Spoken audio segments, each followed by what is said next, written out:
I want to show you an example of Trump derangement syndrome, partly brought upon by himself by talking to a reporter, but still. The anatomy of how these things go, OK? Now, Bob Woodward, legendary journalist, Woodward and Bernstein, Deep Throat, Nixon, all of that way back when. Every president have decided to talk to him many times throughout their presidency, and then eventually a book is produced for these private conversations. That book will be released ahead of the 2020 election, and it's based off apparently 9 hours worth of conversations that Woodward has had with Trump. The big headline, the way to sell the book to get your attention to change the news cycle was this today. That Trump said he knew the coronavirus was deadly and worse than the flu while intentionally misleading Americans. Now, good headline. It's a headline that you may have read a version of, be it on the taxpayer-funded sites where he apparently wanted to play it down, or the Turnbull Times where he wanted to play it down. And if you had heard just this version of the conversation, which most of the 6 p.m. news played tonight. Roll it. Well, I think, Bob, really, to be honest with you... Sure, I want you to I wanted to always play it down. Always play it down? The only problem is there was only like 50 seconds worth of audio that was released on this. Now, I don't know what the next minute is and what the previous minute was, but the dishonesty of much of the media was that they didn't play the entire grab.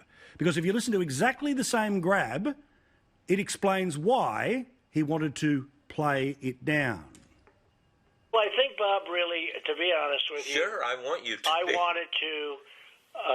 I wanted to always play it down. I still like playing it down. Yes, sir. Because I don't want to create a panic. What? You mean the president didn't want to create a panic? Of course, it didn't matter what the full quote was. The headline was enough, and the headline was dropped literally 10 minutes before a press conference with the press secretary, Kayleigh McEnany, in Washington, and the press did their bit to pick it up and run. This was the story of the day.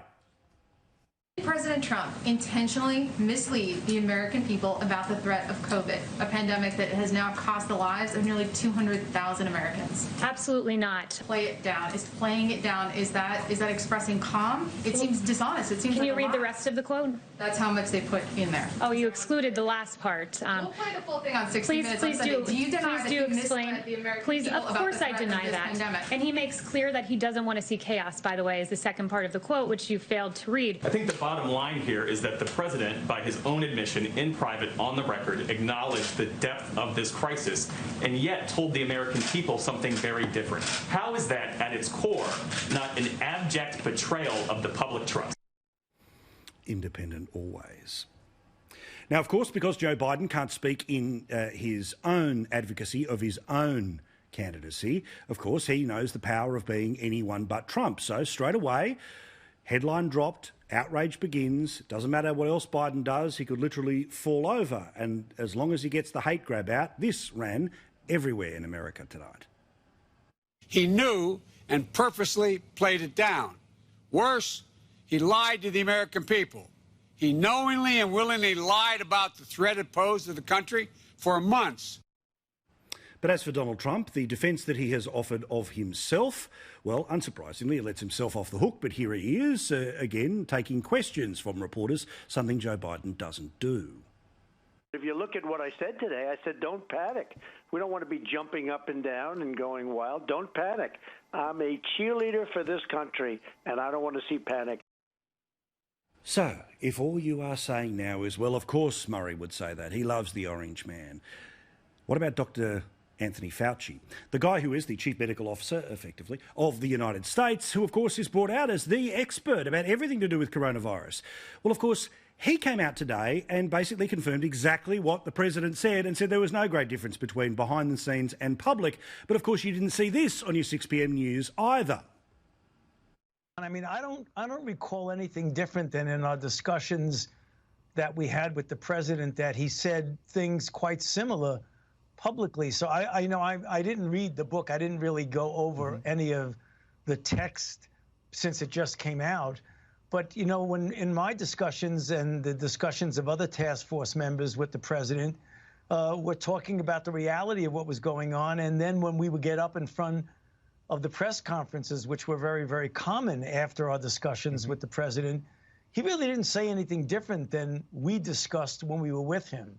So I may not be tuned in to the right thing that they're talking about. So here you go. The guy who was in the room debunks the story, just like John Bolton debunked the story about the disparaging things being said about the vets. But it doesn't matter, because this is the way it works. If Biden doesn't have to campaign and all he has to do is criticise, then Biden gets to win the day. Expect 60 more of these between now and the election. Is the man perfect? No. But when the people in the room who have been more than willing to speak publicly against him turn around and speak in support of him, the story's not quite as it is normally presented on the 6 p.m. news or in the clickbait headlines that you read all day, every day. Listen to the whole clip.